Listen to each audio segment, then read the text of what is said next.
guys, I'm Christie Vanover from Girls Can Grill. I'm here with Cowboy charcoal today, and we're going to be making a prime rib. This is a beautiful piece of meat to cook for any holiday or any time you want to have a fun get together in your backyard. We're going to smoke this today at 250, and then we're going to crank up the heat at the end, get all the way up to 400 so we form a nice bark. But first we're going to trim this out. So if you take a look at your prime rib, you see right here, this is the spinalis. This is the fat cap of the meat. This is the most flavorful part. It's my favorite. Right in here, this is the eye or the fillet of the ribeye. This is a 3-bone ribeye. I like the bones because it's going to give us some extra flavor, but what we're going to do when we trim this is we're actually going to separate the bones from the meat just a little bit so we can stuff some of that rub down in there. Let's get started. This right here is the tail. I'm actually going to trim off some of this tail. I'm going to use my little bit larger knife here to really dig in and get in here. If you want to get fancy, you can French the bones. All right, getting off some of that fat there. One of the important reasons for getting rid of this fat is that once we put the rub on, it's actually not going to penetrate through all that fat to get to the meat, and we want to flavor the meat because that's going to be the best part of this prime rib. So let's get down in between these bones here. Run it right down there, but we're not going to go all the way through because, like I said, we want this to stay on. This is going to help add some flavor, but we want to get under here. This is where we're going to add some of that rub. I'm going to continue trimming out just some of this fat here, just because this is the hard fat that doesn't really totally break down. All right, that's looking pretty good. I'm going to get a little bit more of this fat right on top. All right, I think we're ready to mix up our rub. Let's move all this to the side. Now that we've trimmed up the ribeye, we're going to put on some clean gloves. We're going to make this rub. I'm using a really herbaceous rub. It's going to be full of garlic, rosemary, and thyme. Start with some olive oil. This is actually a wet rub. So if you were to do a dry rub, that would be if you were just going to use some dry seasonings, but we're going to make a wet rub instead because we've got some other wet ingredients. So I've got the olive oil, got about 4 or 5 cloves of garlic. This is some fresh thyme pulled straight off of the vine, as well as some rosemary that I just chopped up with some scissors. For the flavor, I'm using my brisket rub. It goes great on all things beef. If you can't find this, you can choose any type of beef rub. I'm going to do about 3 tablespoons in here. And then I always like just a touch of allspice. I like to make prime rib over the holidays, and it just gives a little bit of that extra little holiday flavor. Mix all of this together until it's all wet, and then we're going to get it rubbed all over. Now I trimmed up this prime rib earlier, but if you don't feel comfortable trimming the prime rib, just talk to your butcher. They'll trim it up there for you.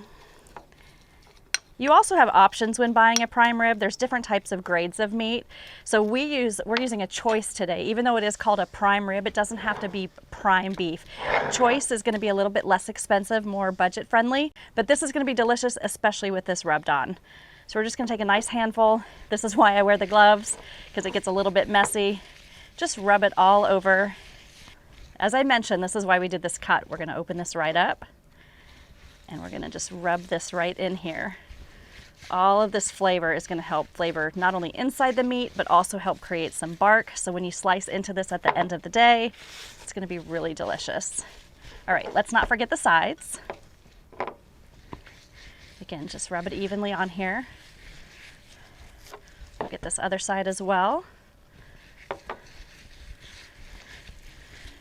And then any of the pieces that fall on the board, don't forget about those. You can use all of this as well. And that's where we're going to get right here and just hit it on this backside. You don't really have to season the bones underneath because we're not going to really eat this part. Those will get cut off later. I know some people like to gnaw on the bones, but they'll get enough flavor as the meat cooks down. All right, we're going to let this rest for about 2 hours, and then we're going to put it on the grill.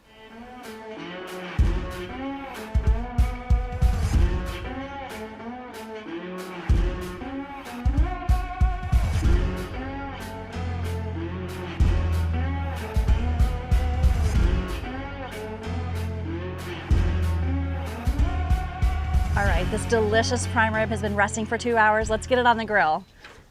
We've got the Cowboy charcoal in here. We're using the garlic and onion briquettes along with some cherry and hickory wood. We're gonna let it smoke at 250. This is about a 7 or 8 pound prime rib, so it's gonna take about 2.5 hours. All right, it's time to check on the prime rib. Rule of thumb is if you have about a 6-pound prime rib roast bone in, it's gonna take you about 2 hours for this first step, and then about 30 minutes extra for every pound over. We've got an 8-pounder in here, so it's been on here for about 2.5 hours. Let's take a look. The color is looking great. That's courtesy of some of that cherry wood. Nice, we are right around the 110 mark, so what that means is it's time to crank up the heat. We're gonna really form that crust creation. So I'm gonna turn this up to 400 degrees. One of the important things to note is that we are cooking over indirect heat. This grill has a plate underneath which keeps the fire from reaching right up to the grill grate. If you're cooking this on any other type of grill, make sure you do the indirect setting. Otherwise, you do have a chance of getting some flare-ups, but we should be good to go on this Masterbuilt. Okay, we have finished the sear stage on this prime rib. We cranked it up to that 400 degrees. That was so that we could create this beautiful crust on here. Let's take a quick check of the temperature. Nice, it's close to 130. That's about the point I like to pull it off. It's gonna be medium rare still, but that's okay. It's gonna rest and it's gonna get about 5 to 10 degrees warmer as we let it rest. I like to use a big spatula to help me get this big boy off of here. There we go. And check out these Hasselback potatoes we got going on. We've got another video for that coming out. It's really important that you let this rest because all those juices are super active right now. So I'm gonna just tent it with some foil just to help keep it warm. Tuck these edges in just a little bit, but I do wanna leave some airflow in here because I don't want it to keep cooking too much. But if you let it rest, all of the juices are gonna like redistribute back into the meat, so every slice is gonna be delicious. We're gonna let it sit here for a good 20 to 30 minutes. All right, it's time to slice into this. We've been letting it rest for a good 30 minutes or so. Now remember how we separated the bones a little bit? We're gonna slice right down here first. It's gonna make slicing a whole lot easier. Don't throw this part away. This part's delicious. You know someone in your family who's gonna wanna eat these bones. I'm gonna just set these aside. And now let's slice this roast. Little potato guy in the way there. Check that out. So we cooked this to about 130, 135, let it rest.